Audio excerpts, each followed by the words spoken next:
Hi everybody, welcome back to my channel. Today is a special Pleasure Trove episode, which is my sexy faves of the year. All of the best sexy, sex-related goodies of 2021 in my life. I did one of these last year and it was a lot of fun to see out the year talking about all my fave sexy things. So we're doing it again this year, and I want to draw your attention first of all to my jumper. And I know you may be thinking, Hannah, that jumper is not sexy at all, unless you recognize this jumper and you're like, I know. But this jumper is the official Christmas jumper of the Yogscast, and my husband Dan is a big fan of the Yogscast. He loves the Jingle Jam. The 1st of December is his favourite day of the year because it's Jingle Cats. But as an early Christmas present, I bought this for Dan. So this isn't even mine, but it's a Christmas jumper based off of a Yogscast song. Da da da da da. He's got a carrot for a cock, carrot for a cock, it'll give you quite a shock. Anyway, so yeah, that's what's happening on my belly. It's a snowman with a carrot for a cock. I don't know if this counts as a sexy fave because 1, it's not mine, and 2, only had it for a week, and this is actually my first time wearing it. But yeah, I thought it would be appropriate for the end of year sexy faves. I just wanted to give some content warnings and context for this episode. So I briefly talk about J.K. Rowling and her transphobia in relation to the Witch Please podcast, which is actually a very feminist and trans-inclusive space. And I also talk about Me Too and sexual assault in relation to Feel Good Season 2 and the film Promising Young Woman. And I also talk about the AIDS crisis and homophobia in relation to the TV show It's a Sin. So please do look after yourself if you need to, and there'll be chapters in the YouTube bar below if you want to skip anything. Very silly, but let's dive into some sexy faves for real now, starting with books. Books. So I already did on my More Hannah channel, where I talk more about books in general, my favourite books of 2021. And in that was Catherine Angel's Tomorrow Sex Will Be Good Again, which is my favourite non-fiction sex book of the year. But we're not talking about that here because I've already talked about that enough. We are talking about some erotica. So you may know I've been on a bit of a erotica journey, romance fiction, sexy, saucy, spicy fiction journey this year and last year. I don't know, in the last 12 months or so. Basically, I knew I wanted to explore reading more erotica. I just wanted some written porn, but I really didn't know where to start. And I asked Tabitha Rain, who's an erotic writer. She came on my podcast to talk all about that, and she also invented a sex toy, which is very cool. And she recommended me this anthology. Is it an anthology? But yeah, it's an anthology. Best Women's Erotica of the Year, Volume 6. This is the volume I have. Edited by Rachel Kramer Bussell, and it's full of sexy short stories. And woof, I'm liking it. I have been just going through in chronological order because there's no indication in the contents about what each one is going to be about. It's just the title. And so I kind of just start reading each one and then see if it takes my fancy and maybe skip it if it doesn't. But I've just been making my way through this book, having a great time. The stories are really hot. It definitely feels more aimed at straight cis women, but I'm only a quarter of the way through, I'm savoring it. So I don't know if there are more queer stories later on in the book, but I'm honestly just loving reading explicit sexual content that is intended to arouse me. I'm into it. Yes. If anyone has any other erotica recommendations, please let me know. If you have any faves, let us know in the comments. Also, other downside to this, I probably next time I get an anthology, because I do love the short story collection kind of vibe. I do love that. I probably won't get a physical copy because it's just very inconvenient, when you're trying to keep the page open and read and also touch yourself. So I think I'll be going ebook direction in the future. But I also am a big fan of audio porn as well. So yeah, definitely something that can allow a bit more hands-free action in the future, but definitely a sexy fave of the year. The next thing I want to talk about is an app, my fave sex-related kind of app of the year, and I am not using it anymore because I am pregnant, but it was my favorite of the fertility tracking, menstrual tracking apps that I used. And that app was Read Your Body. Now, I made an entire video comparing 5 different fertility tracking apps. It's an hour long, so if you want to like dive into all of that, that video is there for you. But to summarize why Read Your Body is my fave. 1, it's a feminist collective, like you pay for the app, but it's not owned by like a big profit-making corporation. Your data is stored locally on your phone, so there's no way for the people who make the app to access your data and use it and sell it or whatever. Like that data is yours, and you can create backups of it as well in case like you lose your phone or something. And then also this app is entirely customizable. Now, I definitely did not use this app to its full potential because that's just not what I wanted or needed it for. But if you are tracking your temperature every day, if you're tracking your menstrual cycle, but then you can also like add your own categories. So if you want to track things like your sleep, what you're eating, exercise, drinking, activities, like any kind of PMS symptoms that might be going on with your body, like you can track all of these. You can create your own tracking categories for them. And this app is basically a digital version of the paper method because it's entirely customizable. You can kind of just do what you want with it. And I love the statistics that it gives you. It's super easy to understand. And also, instead of like calculating your most fertile day for you based on an algorithm, because the app doesn't actually have your data, so it can't do that. I think, I don't know how apps work, but the app itself is actually very educational. So you go in and you give the app the interpretation of the data, but it kind of explains it to you. It says like, oh, if your temperature is like above this line, then you ovulated or whatever. So just quickly, this is what the graph looks like, and all of those different things down on the bottom are the things that you can create and custom yourself. So I custom created period cramps, other cramps, question marks. I was like, is this ovulation cramp? I don't know. And then I had breast pain, and then pregnancy test, because this is the cycle when I found out I was pregnant, and then nausea, because I started tracking that, and then I realized I'm too tired and nauseous to be tracking these things. And then you can see where my temperatures, this line, doop, boop, it goes up, and then it starts counting high temperatures. And then as you can see, boob pain and blah, blah, blah. Look, there, on day 18 of high temperatures, that's when I had my positive pregnancy test. When did I find out? What day is that? 25th of August. Next up, I wanted to talk about a Sexy Fave podcast. Now, this podcast actually isn't a specific podcast about sex, but it is probably the only podcast that I've listened to this year. I just have my one and then I'm in.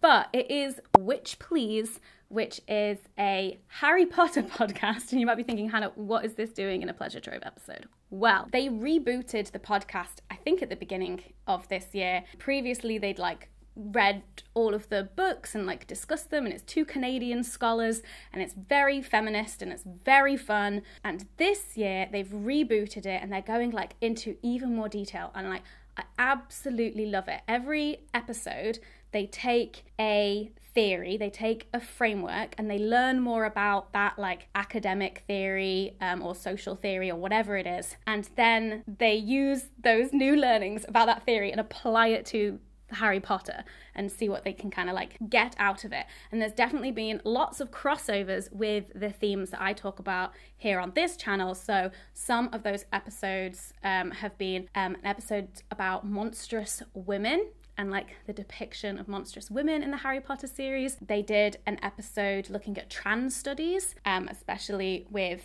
J.K. Rowling being an absolute TERF, and looking at trans studies and then looking at the text in the Harry Potter books and seeing transphobia on the page. Like it's there in the books. They look at queer theory and what they can learn about queer theory and then apply to the Harry Potter books and what you learn about. I think that was for book 2 and was talking about how Gilderoy Lockhart is coded as queer and he's also like the villain in that story as well. It's really interesting. And then they look at things like feminist theory and also trauma theory as well. Those are just like some of the topic areas that correlate with things that I talk about here, but then there's like loads of other stuff as well if you just want to like generally nerd out about things like class. What else?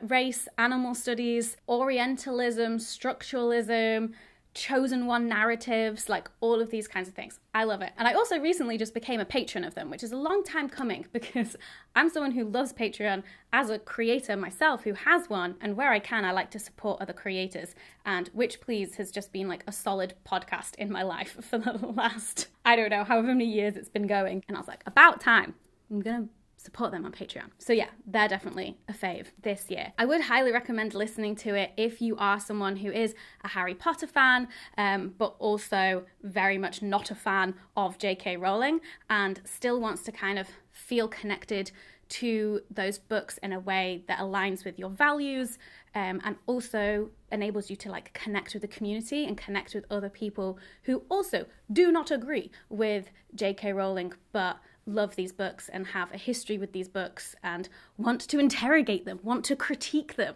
Next up is a YouTube fave, and it's bittersweet because I just wanted to give a massive shout out to Dr. Lindsay Doe and Sexplanations because she is bringing Sexplanations to a close at the end of this year and moving on to new things. I've seen her briefly talk about this online and also on her Patreon. I don't know if she's going to be doing like a big send-off. Obviously, I would love that, but like however you want to leave the platform, Lindsay, you do you. But Sexplanations is just an incredible YouTube channel. There are so many videos on there. I'm assuming the channel will like still be up, so there's just this massive backlog of sex ed resources for us all.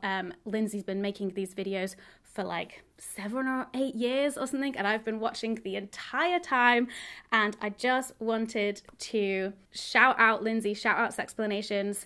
It's been amazing. Like, I've loved watching all of the videos. I've loved getting to know Lindsay, and I just wanted to say a massive congratulations to her for everything that she's achieved, and also congrats on like graciously stepping away and knowing yourself and like when it's time to go. And if you haven't watched any of Sexplanations videos yet, like, what? I love it. Okay, I have got some TV faves for you. Now, obviously, I did an entire live stream about season 3 of Sex Education, so I'm not going to talk any more about that here, but Sex Education is always a fave. Love it. But this year, Feel Good season 2 came out, and I also already spoken about this, I think, in a Pleasure Trove episode previously, but I just wanted to give it another shout out here at the end of the year because that season was so good. Mae Martin is able to take some really heavy topics and make them so warm, so funny, and just so kind, but also just so funny. Some of the themes in season 2 are around trauma, Me Too, and sexual assault, and also just figuring out gender stuff, and it's all treated so beautifully and in a way that I haven't really seen in terms of like having discussions about these things, especially around Me Too as well. And yeah, it's so warm, it's so funny. If you haven't watched Feel Good, would recommend. And then my other TV favourite this year is It's a Sin, which was on Channel 4, I think. It's Russell T Davies' new show. I think it was just like 5 episodes, just a self-contained story about a group of young people during the 1980s AIDS crisis in the UK. And it is heavy. Just like if you are not ready to see that kind of storyline play out on TV, obviously it is a fiction story, but it's based on real events, things that happened to real people, things that people have gone through. It's heavy. Like, it's one of those ones that it's just like such incredible TV, but I don't know if even I would be able to rewatch it because it was just so devastating. But again, also just so warm. I'm someone who was born in 1992. I'm a straight cis woman. Like, I'm not as directly connected to these stories as other people in the LGBTQ plus community, people who are older than me and lived through it, and new people who lived through it. One thing though that did come out of me watching that was I realised that my parents were young people when the AIDS crisis was happening. And so actually it opened up a whole conversation with them that I'd never had before, of like, hey, have you watched It's a Sin? And also just like, I realised I've never asked you about this before, but like, did you know anybody who died? And also like, what was that like being there when it was all happening, and especially just all of the homophobia and fear in the media and things like that. And so, yeah, if you've watched It's a Sin, or even if you haven't, if you're about my age and your parents were alive in the 80s and, you know, young adults in the 80s, then that might be something to chat with them about. So I do a lot of tonal shifts, I think, in Pleasure Trove, and I do think it's really important to be able to like talk about the heavy stuff and then also like talk about the fun stuff and have a laugh. And I just wanted to shout out Julie Nolke's STI sketch that she recently put out, because oh my god, I've watched that so many times because I was genuinely just shocked that she managed to pull it off.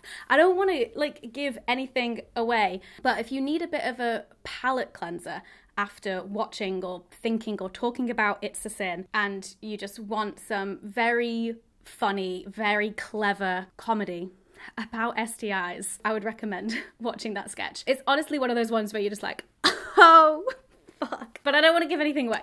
Moving on. I have a film favourite from this year, which is Promising Young Woman. Now, I haven't seen many films this year, but this one is probably my favourite one that I've seen this year on the themes of things that we talk about in Pleasure Trove. And I did see it cause a lot of debate, especially around the ending, and that being a bit controversial. Like, was it actually a cathartic ending? The film very clearly being from like more of a white feminist perspective. And I think it's also interesting and important to think about the context of that ending, especially with all of the stuff that's been happening this year with Sarah Everard and the police, and how we're thinking about justice and our trust in the police and a lot of the victim blaming. And all of that being said about the ending, the controversy, I still really did love this film.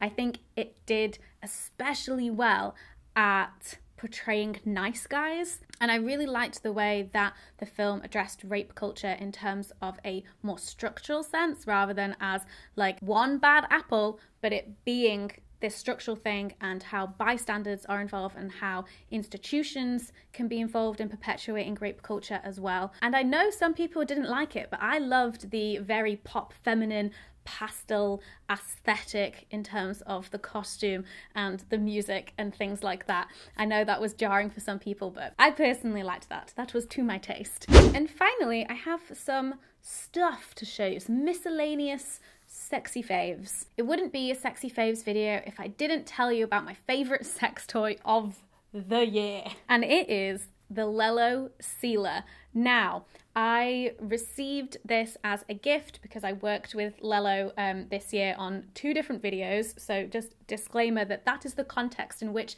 I acquired this toy, but it has just become a fave. Like, I keep my special favourite sex toys in my bedside drawer, and this has been the one throughout the year that I have been reaching to. I love it. It's one of those clit sucker vibrators, but the thing that I love about this that is different from some of the other ones that I have is that it has such a wide rim, a wide base.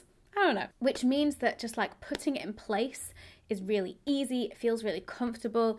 The vibrations and the sucky feeling, or whatever it is, like feels really wide and deep and like spread out, and I love that. But yeah, this has been my favorite toy this year. And then finally, I wanted to shout out Sexy Scribbles, because the 2021 colouring book is now available if you want to get some sex positive adult colouring pages for you to colour over the Christmas, New Year period. There are 12 colouring pages that are available from the newsletter. If you're signed up to my newsletter, you might already have them, but if you don't, you won't have had them. But There are also 3 bonus pages, and these have all been designed and illustrated by Louie Lauger, who's an incredible illustrator from Germany. Definitely check out their Instagram and go support their work. But yes, this is my little folder where I keep all of my coloured in sexy scribbles.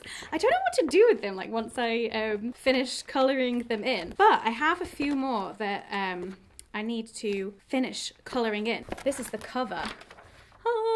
And I need to get colouring this one in over the Christmas holidays, just like have some chill out time, do some colouring. And then these are the other bonus pages. We've got a wall of vulvas and a underwear dance party, which I love, obviously. And here's one I coloured in. This is December's page. Yay! And also, if you are signed up to my newsletter, the January page, because we started Sexy Scribbles a bit late this year, so we started in February, there is still one more page to come out for free in the newsletter. So if you sign up for my newsletter before the 1st of January, there's one more free page for you. And also, up until the 1st of January as well, for the month of December, last year's Sexy Scribbles digital colouring in book is half price. So you're welcome. But yeah, there we go. There's my school homework folder. All right, thank you so much for watching. Thank you for another really fun year. We're taking a 2-week break now, but we'll be back in January with more videos. Also, there will be, as usual, the annual Sexy survey. So if you want to take part in the Sexy survey, then make sure you're following me on Instagram, because that is where I will ask the questions on my Instagram story polls, and that will be like towards the beginning of next year, and then there'll be a whole video analysing all of you and your sex lives. Very excited. I hope that you have a good Christmas, New Year period, whatever you're up to, whatever you celebrate, and I'll see you in the new year. Happy New Year. Bye. Got a carrot for a cock, carrot for a cock, it'll give you quite a shock. Don't know the words, but he's got a carrot for a cock.